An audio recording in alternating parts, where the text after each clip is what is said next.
Hello everyone, welcome back to Eureka. मेरा नाम है गोल्डी नामदेव। हम यहाँ पर डीबीटी के कुछ कंसेप्ट को गेन करेंगे। जैसे कि ये क्वेश्चन आपको दिया गया है, इस क्वेश्चन को सॉल्व करेंगे और उसके बाद इससे रिलेटेड जो कंसेप्ट होगा उस टेक्निक को भी हम डील करेंगे। ठीक है, तो क्वेश्चन क्या है, which of the following is a method of investigating the sequence specificity of DNA binding proteins in vitro. In vitro मतलब लैब कंडीशन की बात की जा रही है, आउटसाइड द लिविंग सेल। तो बेसिकली क्वेश्चन क्या है कि मान लीजिए ये आपके पास डीएनए, ठीक है, इस डीएनए से एक प्रोटीन बाइंड हो रहा है। तो ये प्रोटीन इस डीएनए से कहाँ पे बाइंड हो रहा है, किस लोकेशन में बाइंड हो रहा है, यानी डीएनए की कौन सी सीक्वेंस है जहां पर जाके प्रोटीन बाइंड हो रहा है। अगर इस चीज को हमें डिटेक्ट करना हो तो हम इनमें से कौन सी टेक्निक को यूज करेंगे। ठीक है, तो अगर आपको थोड़ा भी इसके बारे में आइडिया है तो ये इस जो टेक्निक है वो है डीएनए फुटप्रिंटिंग। ठीक है, इस पर्टिकुलर चीज के लिए हम डीएनए फुटप्रिंटिंग का यूज करेंगे। सदन हाइब्रिडाइजेशन हम प्रोटीन डीएनए के एक्सप्रेशन के लिए देखते हैं। ठीक है, जीन टारगेटिंग में हम जीन को टारगेट कर रहे होते हैं और पॉलीमरेज चेन रिएक्शन में हम एम्प्लीफिकेशन कर रहे होते हैं। ठीक है, तो हमारे पास कौन सी टेक्निक बचती है, डीएनए फुटप्रिंटिंग, राइट।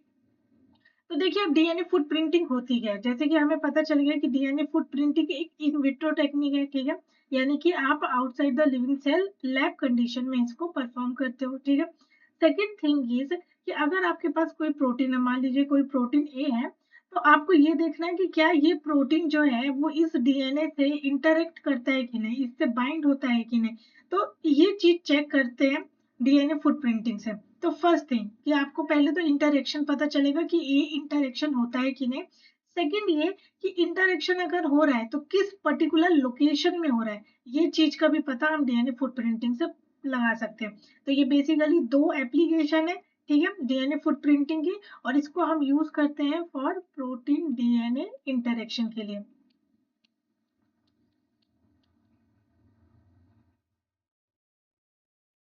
राइट।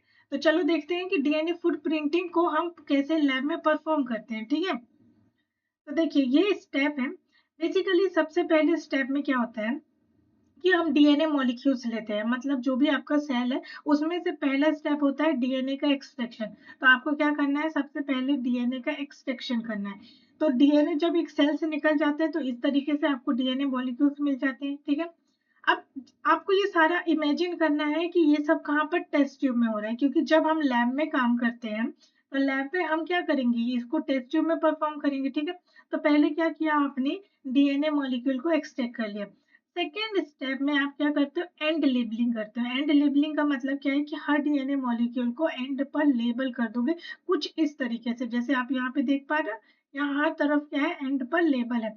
अब एंड लेबलिंग इसलिए जरूरी है क्योंकि बाद में आप जब ऑटो रेडियोग्राफी की मदद से डिटेक्ट करोगे तो वहां पर ये आपको इजी हो जाएगा। ठीक है, थर्ड स्टेप में आपको क्या करना है, आपको रेगुलेटरी प्रोटीन को ऐड करना है। रेगुलेटरी प्रोटीन यानी वो प्रोटीन जिसका इंटरेक्शन आप इस डीएनए के साथ पता करना चाहते हो।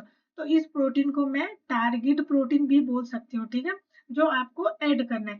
तो यहाँ पर देखिए, अगर ये रेगुलेटरी प्रोटीन डीएनए से इंटरेक्ट कर रही होगी तो वो बाइंड हो जाएगी डीएनए में जाके। ठीक है, तो यहाँ पर हम ऐसा अज्यूम कर रहे हैं कि हमारी जो प्रोटीन है वो डीएनए के साथ इंटरेक्शन करती है। तो इसीलिए जैसे ही आपने रेगुलेटरी प्रोटीन को टेस्ट ट्यूब में डाला तो वहां पे क्या हुआ कि ये जाके डीएनए से बाइंड हो गई। जैसे यहाँ पे देखिए ये बाइंड हो गया, यहाँ पर ये पूरा बाइंड हो चुका है। ठीक है, तो यहाँ पर मैंने क्या क्या किया, मैंने फर्स्ट स्टेप में क्या किया, पहले तो मैंने डीएनए मॉलिक्यूल डाल दिया। ठीक है, इस तरीके से टेस्ट ट्यूब में बहुत सारे डीएनए मॉलिक्यूल होंगे, ऐसा नहीं कि सिर्फ सिंगल ही होगा। ठीक है, पहले मैंने डीएनए मॉलिक्यूल डाल दिया, फिर मैंने क्या किया, एंड पर लेबल कर दिया इन सारे डीएनए मॉलिक्यूल को। ठीक है, और उसके बाद नेक्स्ट स्टेप में मैंने क्या किया, नेक्स्ट स्टेप में मैं क्या करती हूँ, रेगुलेटरी प्रोटीन को डाल देती हूँ। ठीक है, तो रेगुलेटरी प्रोटीन्स को भी मैंने यहाँ पर टेस्ट ट्यूब में डाल दिया। ठीक है, कुछ इस तरीके से। अब ये प्रोटीन जब डीएनए से इंटरेक्ट अगर करती हैं तो वो यहाँ पर डीएनए से जाके बाइंड हो जाएंगे इस तरीके से। ठीक है, बाइंड हो जाएंगे। नेक्स्ट स्टेप में हम क्या करते हैं, हम डीएनए वन का डाइजेशन करवाते हैं। डीएनएस वन क्या है, एक एंडोन्यूक्लियस एंजाइम है, एक ये रिस्ट्रिक्शन एंजाइम है, और कैसा, एंडोन्यूक्लियस है। ठीक है, तो थोड़ा सा डीएनएस वन के बारे में जानते हैं कि जैसे मैंने बताया आपको कि डीएनएस वन क्या है, एंडोन्यूक्लियस एंजाइम है, और ये single stranded DNA as well as double standard DNA दोनों पर ही एक्ट करता है। मतलब डीएनए आपका चाहे सिंगल स्टैंडर्ड हो चाहे डबल स्टैंडर्ड हो, ये बीच में मिडिल में यानी अंदर की तरफ कहीं पे भी ऐसे कट कर सकता है। एंड को छोड़ के ये अंदर कहीं पे भी कट कर देता है। तो ये क्या करता है, फॉस्फोडाइस्टर बॉन्ड को ब्रेक करता है, जिसकी वजह से आपको इस तरह से क्या है, फ्रेगमेंट मिल जाते हैं डीएनए के। ठीक है, तो ये होता है डीएनएस वन का काम। तो अब यहाँ पे क्या हुआ, जैसे ही मैंने फोर्थ स्टेप पे डीएनएस वन को ऐड कर दिया। ठीक है, जैसे कि अगर मैं आपको यहाँ से रिप्रेजेंट करूँ कि मान लीजिए कि हमने डीएनएस वन को जो है ब्लैक कलर में रिप्रेजेंट किया है, तो यहाँ पर मैंने क्या किया, डीएनएस वन ऐड कर दिया। तो अब ये डीएनएस वन क्या करेगा, डीएनए को कट कर देगा। तो जैसे मान लीजिए यहाँ पर डीएनए कट हुआ, यहाँ पे कट हुआ, यहाँ पे कट हुआ, यहाँ पे कट हुआ, यहाँ पे कट हुआ। ठीक है, लेकिन आप नोटिस करोगे कि डीएनए का वो रीजन जिसे प्रोटीन ने बाइंड करके रखा है, यानी कि प्रोटीन से जो पोर्शन अटैच है, वहां पर क्या हो गया, कटिंग नहीं हुई, क्योंकि वो साइट जो है कटिंग के लिए अब अवेलेबल ही नहीं है।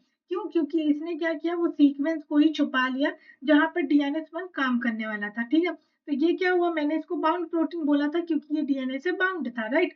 तो अब यहाँ पे क्या है, जहां पर डीएनए से प्रोटीन बाइंड है वहां वहां रीजन पे कट नहीं होगा।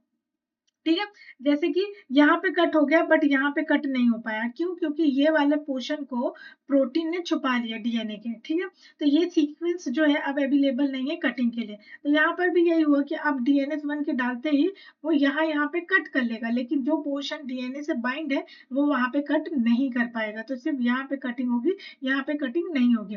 ठीक है, तो अब नेक्स्ट स्टेप में मैं क्या करूंगी, अपने फिफ्थ वाले स्टेप में मैं अब जेल प्रिपेयर करूंगी। ठीक है, यहाँ पे हम एक्रेलामाइड जेल प्रिपेयर करते हैं, जिसमें हम क्या करते हैं, सारे डीएनए को रन करवाते हैं, यानी डीएनए अपने साइज के बेसिस पे यहाँ पर रन हो जाते हैं।